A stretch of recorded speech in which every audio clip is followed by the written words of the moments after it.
Assalomu alaykum aziz qadrdonlar. 2022 ga 23 kelib qoldi. O'zi 22-yil dekabrda olingan ekan. Pashti belgilari 23. Amerikanka Optera 4 yumshoq balon 3 ta diskalari, mexanika korobka.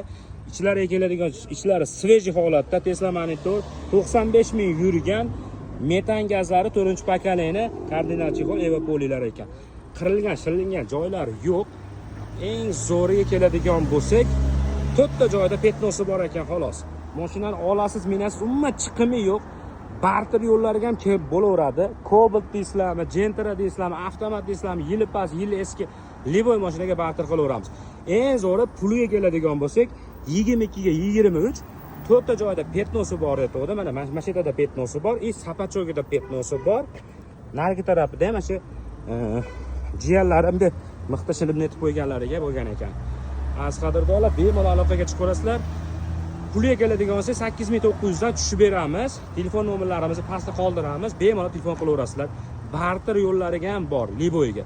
Manzilimiz Asakada joylashgan. Onlayn avtobozor guruhiga bemalol murojaat qilaverasizlar. Mana shunaqa mashinalarni bekarga reklamaga qo'yib beramiz. Aloqaga chiqaverasizlar. Sog' bo'linglar, salomat bo'linglar.